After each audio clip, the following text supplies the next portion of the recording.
Ready? Hi, everybody.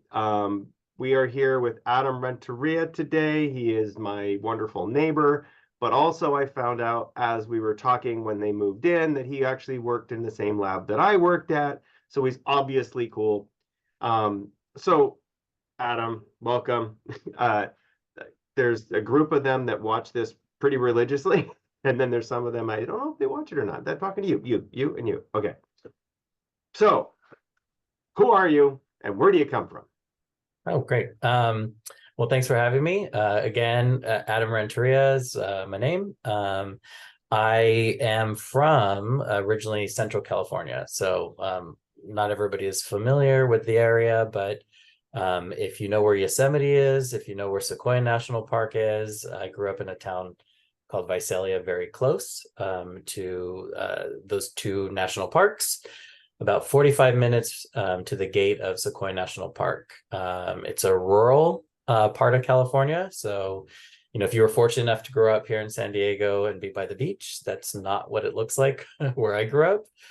We say it's, cows and corn country. It's the Bible Belt of California, small towns. So that's where I grew up, and I actually attended community college there for my first 2 years of college. We were fortunate enough to have a community college called the College of the Sequoias in my region, and eventually transferred to San Diego State University here, where I completed my bachelor's degree in psychology. Why'd you choose SDSU? Just because of SDSU or? Actually, funny story. I had initially intended to attend UCSD, and I applied to Cal Poly and several other schools. And my sister at the time was had just finished her bachelor's in audiology, and SDSU had one of the very few graduate programs in audiology. So she was applying to SDSU and convinced me to also have that be one of my backup schools. And we had intended to come together and be roommates. And I got in, and she decided to move to Japan for 3 years instead. So I came alone. So Oh, it's kind of a fluke. But why I chose SDSU was when I was visiting the schools and going to the various different orientations. There was just really a vibe. I liked what they said in terms of what they had to offer in academics, but also in kind of just the university environment and the culture there. So it was just one of those. I knew it when I stepped on campus. I felt the vibe, and it was a fit for me. that's awesome. I felt the same way, by the way. When I got here, it's like I walk around like, oh, this is right. You Yeah. know when you know. Yep. All right. So, how was your undergraduate easy or hard for you? Because I know you're a smart guy. Um, so I love learning. The academics, I would say, I just enjoyed it. I mean, we all have classes that we don't love that we have to get through, and some classes that require us to put more energy into than others. What I would say was difficult was kind of navigating.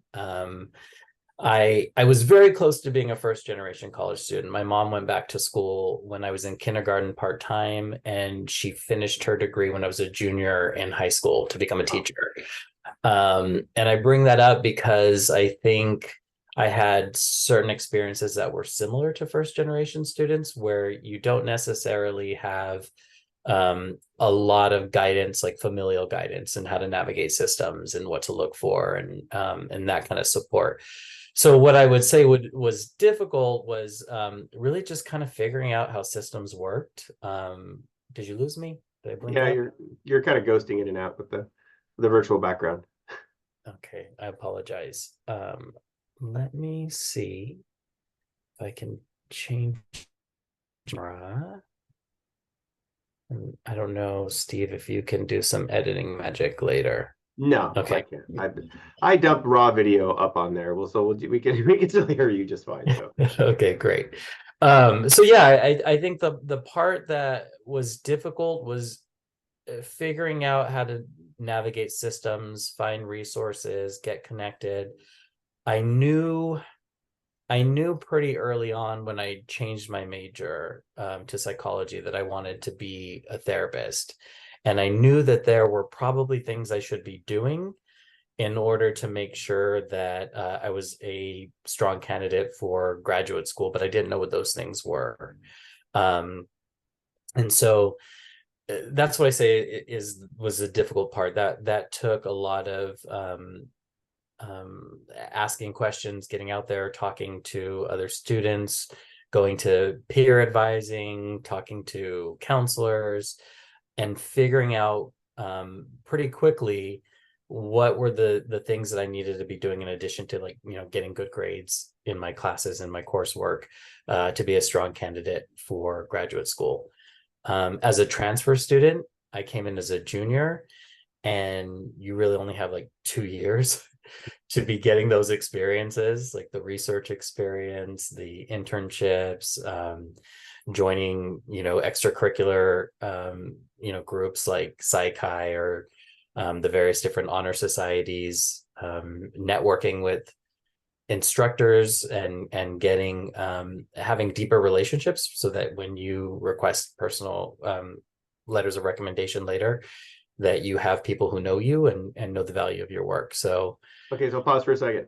So for the, because that's something that somebody else hasn't mentioned yet. So it's really important is to, in it, you have to ask for help. You have to talk to people. You have to get outside of your comfort zone and talk to people and try to get groups together. That's why we have our psychology club on campus, meetings next Tuesday at 3. But it's really important that you talk to people and get to know the faculty, get to know what, and did you bond with any particular faculty, or did you try to just spread yourself out? oh yeah, no, I mean, I certainly did. When I mentioned one of the resources that I tapped into was student advising, peer advising. At San Diego State University, they have a really strong peer advising program, and I went in and hit it off with one of the students there. I think to your point about being proactive, being genuine, being clear about what you want, even if you don't know what those resources are, asking for resources and kind of sharing your goals and being clear, about where your goals are. And that particular student, who's now a friend of over 20 years, we're still very close, referred me to a program that connected students to research opportunities. Oh, cool. The So Seymour? it's a program that doesn't exist anymore. It's called Okay. Career Opportunities in Research, Okay. and the funding directly was focused on students who were interested in getting their clinical PhD in psychology. But there are tons of them. There's MBRS, Mark. There's new grants all the time. So, it's really looking to your department, to counselors and advising, and finding out if you maybe meet the profile or the criteria for the student population that they're trying to support. In my case, they had funding and various resources to prepare students who were underrepresented in the field of psychology.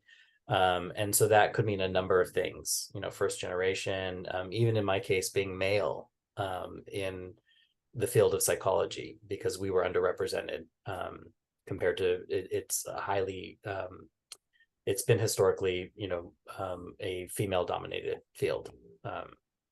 So to your point about, did I bond with particular faculty, this particular program gave me access to various like lecture series where you would go and listen to the research of faculty either at our university or visiting faculty.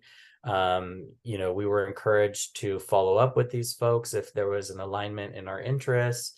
We were connected to potential mentors that we may get research experience under. So that you mentioned, we shared a mentor. So that's where Yeah. Dr. Thomas, I worked in her lab. It was a neuropsychology lab, focused in behavioral neuroscience. And that's really where I kind of got my first exposure to conducting research, presenting at conferences, writing parts of papers, etc. So we share a mentor, but there were many faculties and even deans. I'm very close to a former dean of the College of the Sciences that we just bonded on a human level.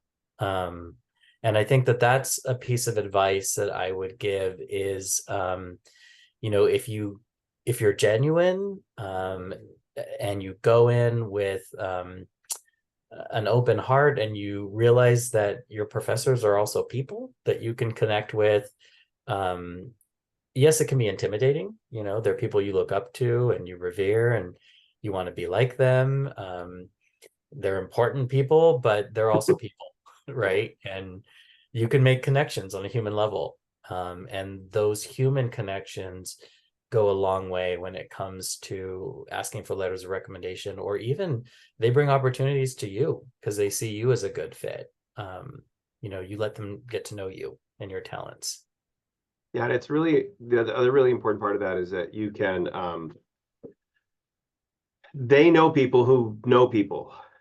And you use the word networking, and we're going to talk a lot more about networking because Dr. Thomas is going to come and talk to us in a couple of weeks about what literally you need to get into graduate school at San Diego State. So she loves talking to the she loves teaching and she loves interacting with students.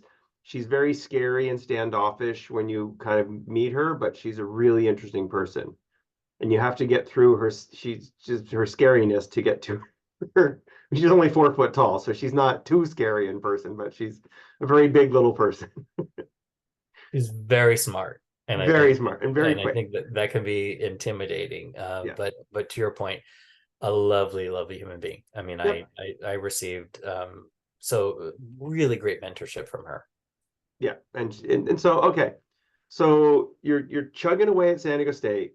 You're meeting people, you're doing stuff, and you say, okay, I want to go clinical PhD. So the folks we haven't talked about this yet, but clinical PhD programs are one of the hardest graduate programs to get into. It's almost harder than medical school, depending on which college you're going to. So they're extremely competitive. San Diego State usually gets in about 15 students per year in their joint doctoral program, and that's UCSD and SDSU, and they have somewhere between 1,500 applicants. So it's extremely competitive. Um, Really important if you want to go to the joint doc program and you're going to San Diego State, you have to do research with one of the people that's on the selection board. You also have, I mean, in some cases, and I want to be careful how I say this, but you almost have a little bit of a strike against you if you do your undergrad at SDSU and you want to go to the joint doctoral program, because they try to avoid nepotism. They really like to bring in folks who have been trained in other areas, so they can bring that kind of diversity of thought and of skill sets into their program. So they're trying to pick a very diverse pool of applicants who have experiences from different parts of the country, to help make their graduate program more robust. So, it's a little harder to get in if you do your undergrad at SDSU.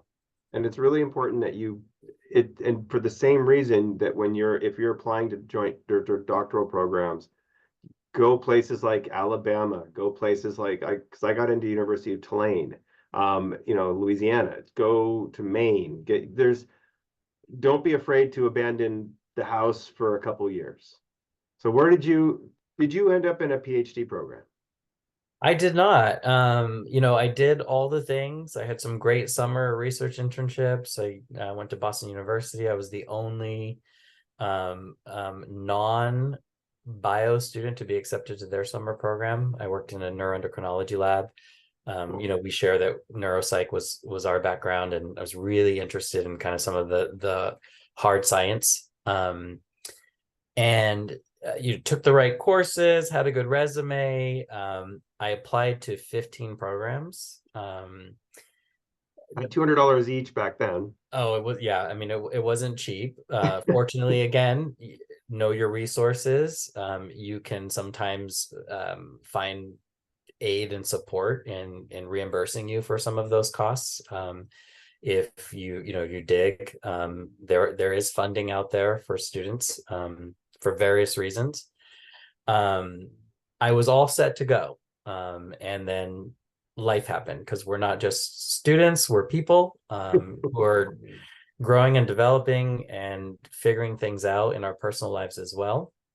Um, I didn't say this at the top of the talk, but I'm a gay man. At the time when I was an undergrad, I was not out.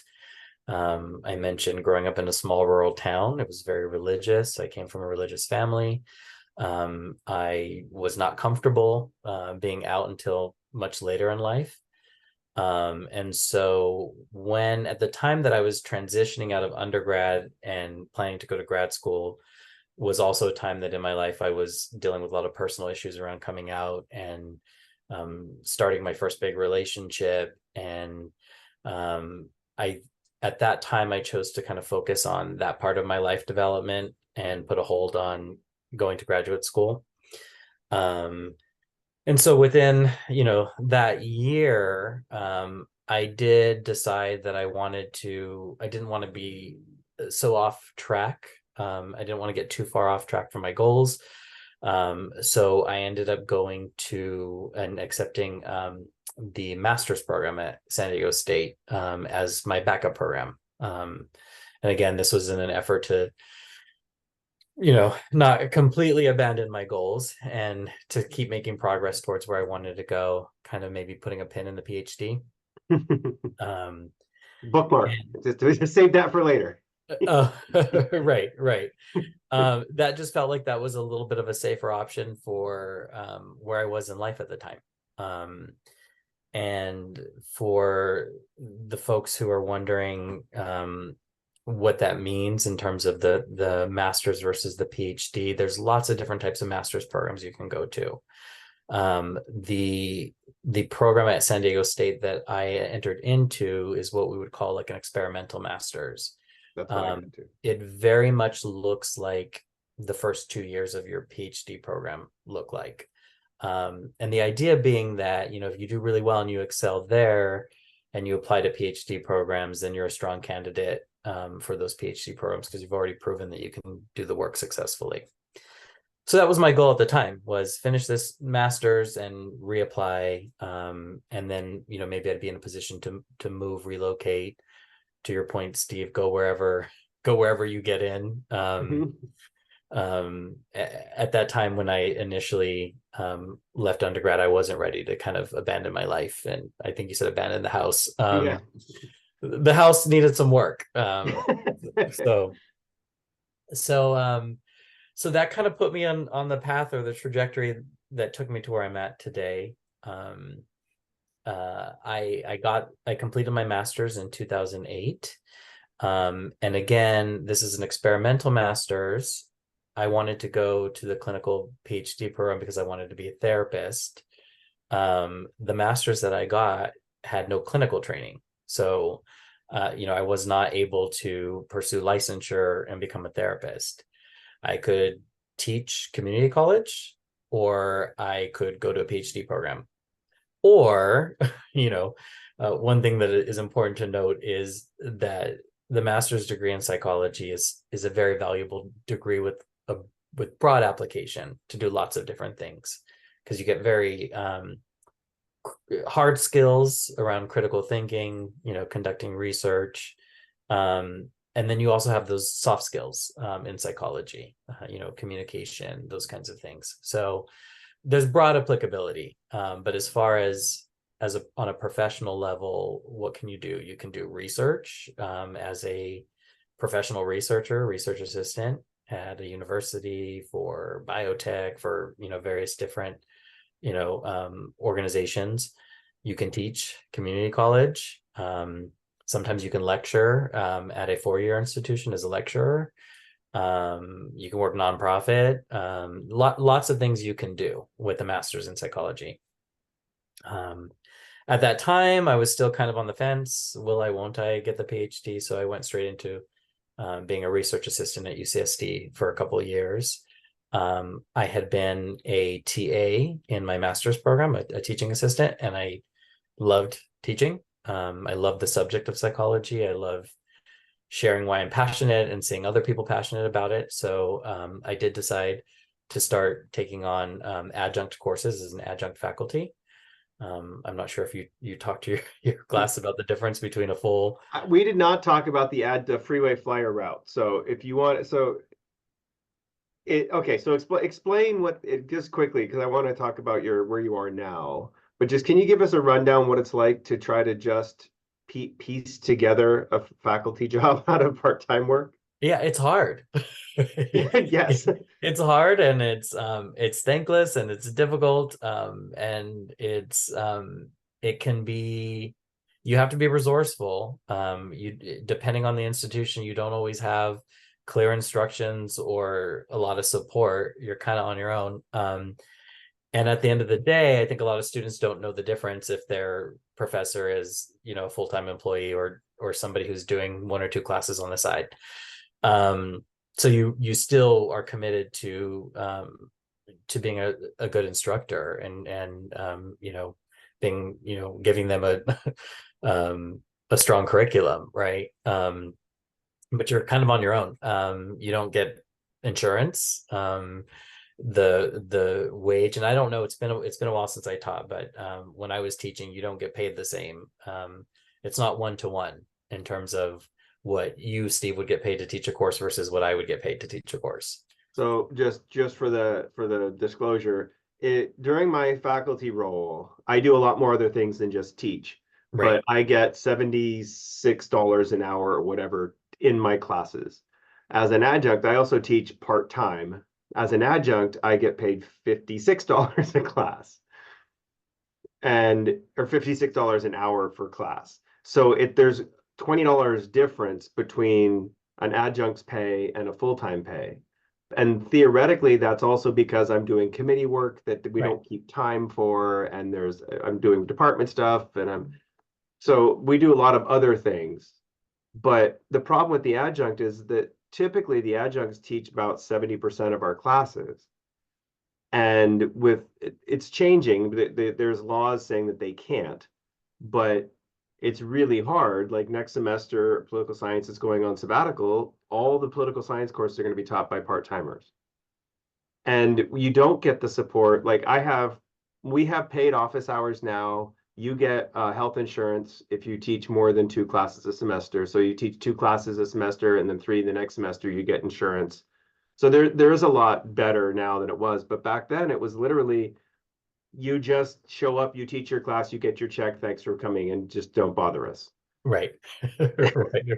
Right. And there are caps too. To your point, you said teach two classes one Yeah, semester, three another. You could only teach so many courses in an academic year, yeah, because they had to cap you so you wouldn't fall into full time, and then they didn't have to give you insurance. So right. so what you end up doing, like in my case, is in a single semester, I would teach 6 different courses across 3 different campuses. So I was down in Chula Vista, and then in the same day I'd be at Mesa College in Central San Diego, and then I'd be up at Palomar College up in North County. And that's why Steve referred to me as a freeway flyer, because I was all up and down. And you don't get paid for miles. And no, they don't reimburse you for your gas Yeah. or, so it was difficult. I did this for, I taught, initially I taught about 2 courses in addition to my full-time job. And I would teach evening classes after I got off of work. And then eventually, because I really loved teaching, and that was my goal at the time, that like maybe if I got lots of great experience, eventually a position would open up and I, could be a full-time professor. And that's why I took on that load of, 6 class. That's what I was doing full-time for about a year and a half. And it got to be too difficult. And eventually I needed insurance. So then it was like, what am I going to do now? I wanted to be a therapist, and I didn't get the master's to be a therapist, and I decided not to do the PhD. And then I wanted to be a faculty member, but that wasn't jiving with where I was in life. And so what am I going to do with these skills and this experience, and these degrees?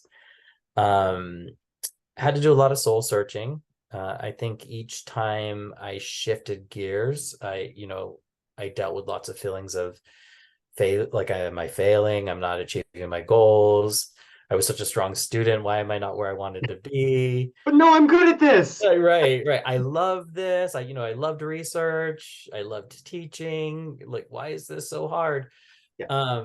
I faced a lot of periods in my life where I had to do some deep soul searching, have some pity parties, you know, try not to get too bitter, and then Bitterness reassess. comes with the education, though. It kind of settles in. It just, yeah.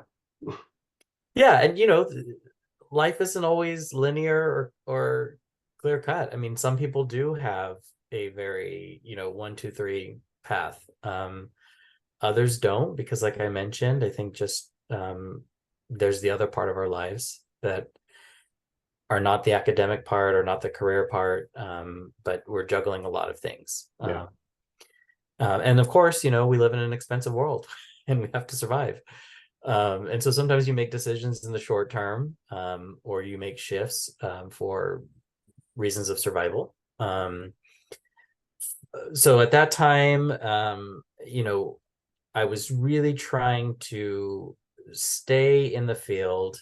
It was really important to me to continue to use my education. I didn't want to give up fully on, the field of psychology. I still wanted to be involved because I knew that one day I wanted to come back to my original goal. I ended up finding this whole world I never knew about, which is what we call, workforce development or continuing education. So essentially, I was able to take my experience in research and teaching and developing, writing and developing curriculum, to a nonprofit that focused on training therapists, psychologists, child welfare workers, adult protective service workers, so people that we would say are in human services or social services. Some have licenses where they need continued education to maintain their license.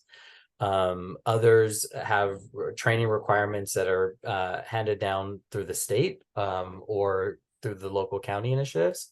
And so those were the people, this nonprofit that I worked for, who were responsible for providing that education. And I Awesome. was able to leverage my curriculum development, my research and evaluation experience in this kind of world of nonprofit workforce development. Um, Most of these nonprofits are housed in universities. So the first place that I worked at was connected to San Diego State School of Social Work.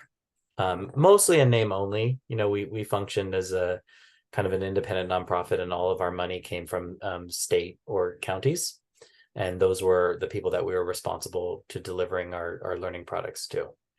Okay. Um, and from there, I spent about 12 years kind of in this field. I worked for UC Davis doing the same work.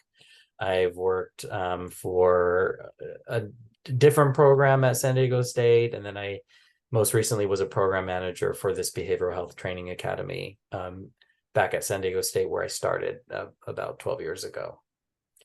So that's just kind of my story about how, the skills that you get are transferable in lots of different ways, and there's lots of ways to be a professional, to stay connected to the field, to leverage your experiences and grow your network. And lots of opportunities have come in kind of this, like, public education world for me. So, so now, because this is what we were talking about earlier today, that program has ended. The grant funding has ceased for that. So now you are doing. Now, yeah, great prompting. Yeah, I mean, so I was talking about the rosy side of things, right? Which is that you've got these transferable skills and, you can build these great networks and there's work out there. And a lot of these programs are funded by like government grants, right? And so sometimes there are downturns in the economy, sometimes there are political things that happen, and you're not guaranteed that your work is always going to be there. It's not necessarily, you know, park it here for 20 years and retire. Well, that's what when you were looking to try to find a full-time job, it was right after the economic downturn, and there were no jobs. Oh yeah, yeah. And right now, there's a group of my people that are retiring. And so the number of faculty jobs that are happening are increasing. Like there were two at Miracosta research positions open. I don't know if you saw that. No. Oh, sorry. I should have emailed you. I didn't really but yeah, two Miracosta research methods and stats positions were they just closed 2 weeks ago. But there's a bunch of jobs open now for psych because a lot of people that are in my generation, 'cause I'm 54, a lot of us are starting to retire. And that's to me like that's one of the benefits of tenure. I don't I'm senior faculty. The economic goes down, I have less students in my class. But I still have the same salary. I still have the same job. And I have to do more work if there's less people around, but it's not stressful. And that's why like I always kind of like listen to you to talk about, well, then I did this for 12 years. I've been doing the same thing for 30 years. Like I don't want to change. Yeah, no, I mean I mean that's wonderful for It's you. terrifying to have not tenure. Yeah, Okay. I mean, it certainly was a challenge, and I appreciate you bringing that up. That I graduated in 2008 with my master's, and I came onto the scene in a very competitive, working environment. There Yeah. just weren't that many jobs, and then at the time there were major budgetary issues in the community college system as well, so it's Yes. very difficult. They weren't there weren't new positions being offered. Everything was frozen until 2012. Yeah. And Yeah. so, So, I think I guess the message is, for me is, stay nimble, stay resilient. It can be tough, but I'll always have my degrees. I'll always have my experience and my network. My network is very valuable to me. Every team I've ever worked on, I think I'm still rotating happy hours with these folks, even on Zoom sometimes if, they're in another city. But you never know when those networks are going to have opportunities for you, or they're going to put your name in or connect you with somebody. And also they're just, wonderful friends after all these years, professionals who I respect and I value. But so where am I now, right? My right. program ended. I was a program manager. I was grooving. I was doing what I liked. Um, so when this happened, fortunately, I'm in a different position in life than I was when I graduated from undergrad or my master's. I'm married. I have been in a long-term relationship with my husband. We put him through law school. We've done all of our sacrificing and paying our dues, and we're at a place right now where he's encouraged me to pursue my original dream, which was to be a therapist. So I have now applied to go back to school again. Apply. Right, right. I've been invited for an interview, which happens tomorrow. So this is a very timely conversation. So I'm very excited for the marriage and family therapy program, which is housed in the School of Counseling and what is it? School psychology? Yeah. Yeah, counseling and school psychology. So it's not in the College of the Sciences like the undergrad psychology program is. It's in a different area, but the MFT is one way to be a licensed, clinical therapist. You can get a master's in social work and become a licensed clinical social worker. You can get it's the LCPP, I believe. You Yeah. can be a licensed clinical counselor. And But these are all master's level. LPCC, licensed clinical professional. So if you have a degree from somewhere else, you can also get a California licensure by just becoming a licensed professional counselor. I forget what it's called, but I always garble that yeah. acronym. But there's yeah, we have one of my friends that's going to talk to us later in the semester came from Arizona, and her credential doesn't count here, so she had to re-up her credential here, and now she's a licensed professional counselor, LPC or something like that.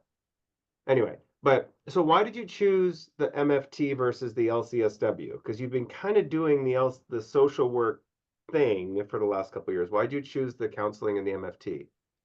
I like the orientation. It I think it's a personal choice. I think everybody has to do their research. Um, some will tell you that the licensed clinical social work route has a little bit more flexibility and you're employable in um, more settings. For instance, if you wanted to work like in a hospital setting, I just personally, I like the orientation. SDSU's MFT program has a very strong multicultural emphasis. So they're looking at serving individuals, couples, and families with different approaches. So it's really kind of a philosophical thing for me. It just felt like it fit with the way that I see the world, and in the way that I interact with people. So it was just a personal choice. You can certainly, if you wanted to um, serve the same populations in similar ways to the MFT as an LCSW, you can still get that experience in your clinical hours and your internships. It's just not baked into the curriculum in the same way. So that's you said the same thing about when you went to San Diego State. It just kind of felt right. Mhm, And if mhm. it if it if the situation feels right, it's less anxious and therefore it's easier to put your energy into it. Correct, correct. Right. I mean, things kind of just click a little bit more for Yeah. you. And I would say like, part of that is knowing who you are and knowing what's available. So it's talking to people. It's the networking. I've worked with in designing training programs, all of our trainers were, they were either PhD clinicians, LCSW clinicians, or MFT clinicians. And I had the opportunity for years to really dig in and talk to people about their training, about their That's great. their internships, the patient populations they served, what their day-to-day looked like. And I just kind of you knew what resonated with myself more, you We know. call that covert attention. Mm-hmm. You're paying attention to it by just talking to these people, but you're taking notes unconsciously about which one feels right. Mm-hmm. Mm-hmm. Yeah. So you're Yeah, because I explicit always attention. knew it's like you're doing what I always wanted to do. One day I think I'll do that. Yeah. Yeah, and that's like, and they're, yeah, those people just seem to resonate. Okay, that's awesome. So what does a program look like? And we got about 10 minutes left here. What does a program look like? It's 2 full academic years and 3 summers. So if I'm invited to join the cohort, they take 30 people a year. So they only accept a cohort in June. Okay. Um, and again, it's 2 full academic years, 3 summers, and then you get about half of your clinical hours while you're training, while you're doing your coursework.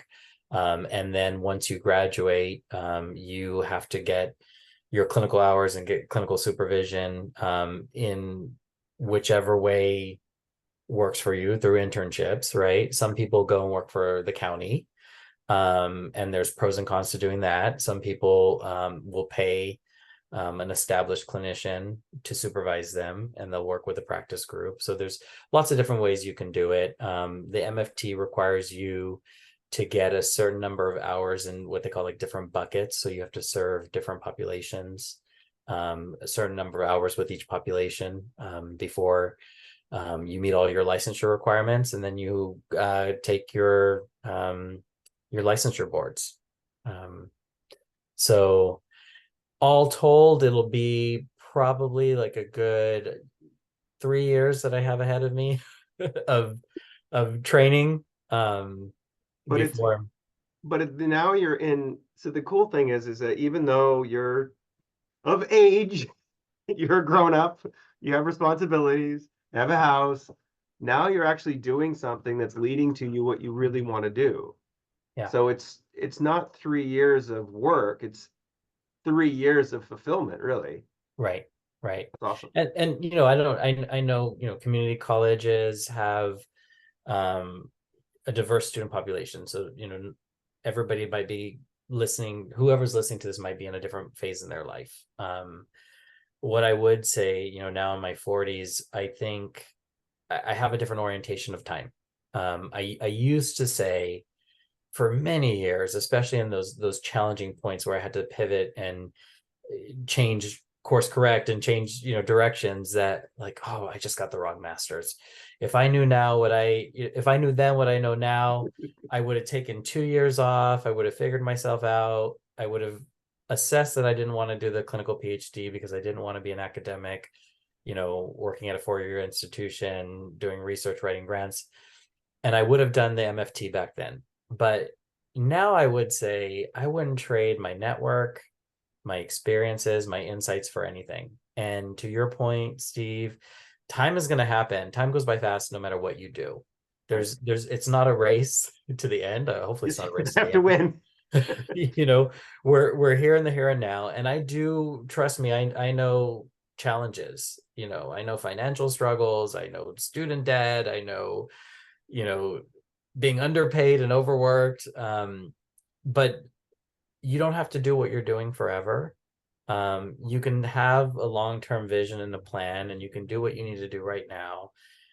There will be times that might be harder than others. But I am grateful to be in this place now where I can say, okay, now it's time for me to focus on me and what I really want to do, because sadly I probably have another 30, 40 years of work left to do. So I might as well do what I want to do and be happy, with Right. my And work. that's the thing, is that it's still, if you're doing what you want to do, it's not work.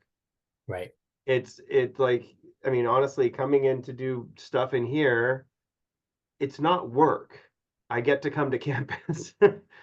And my wife goes, "Are you going to be at work all day today?" I'm like, "Yes." Yeah.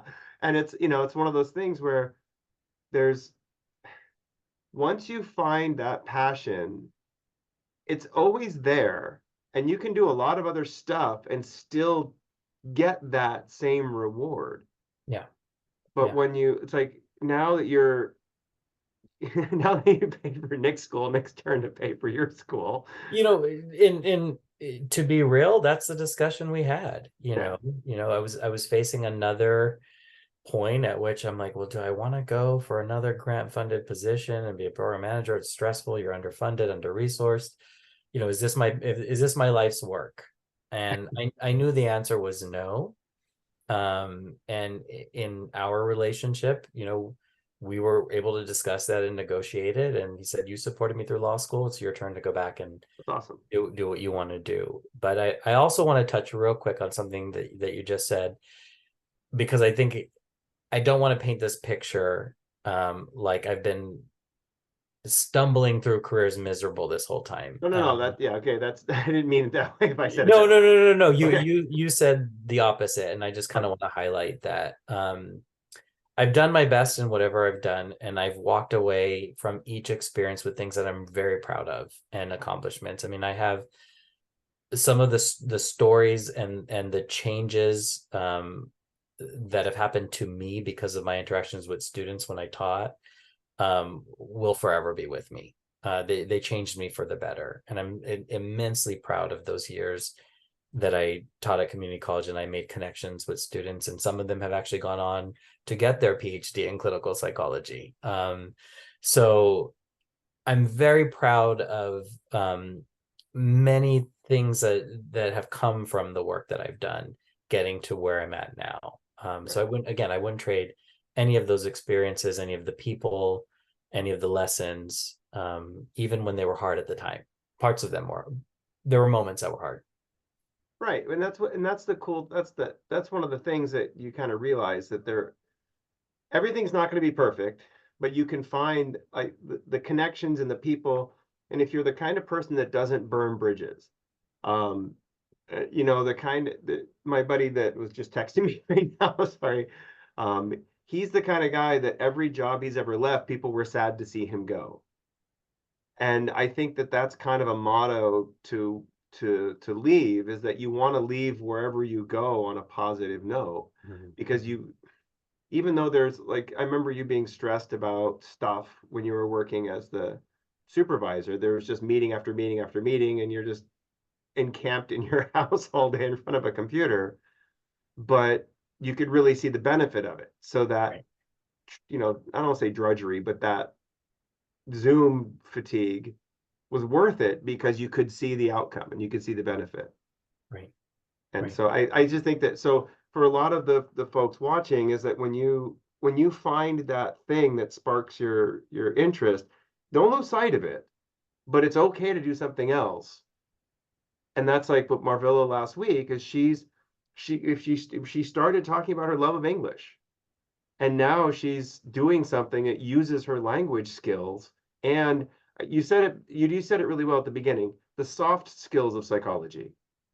The hard skills of being critical thinking and analytical and that kind of stuff, that's great, but the soft skills you learn about how to talk to people and how to interact with people and how to listen to people, which I really need to work on. But that kind of thing really is, that's like the big takeaway that you get from this just master's degree in experimental psych. It doesn't seem that it would be useful, but it really has. I mean, that's like, you mentioned this last year, but you talked about the management and the organization and the systematic process of doing things really makes a difference, and that they beat that into you in the master's program in psych, Mhm. and it really does help. Okay, any final comments? Yeah, I love that that encouragement of, try to leave places better than you found it. Don't burn bridges. Try to find positive elements wherever you are. It's not always going to be easy. There's going to be politics. There's going to be things that you don't like. Things can feel unfair at times, but Well, things don't have to be fair in the real world. That's the part that really sucks. yeah, And so I hear people complain that that's not fair. I'm like, why should it be? yeah, Fix it. yeah. You are your greatest resource, Yeah.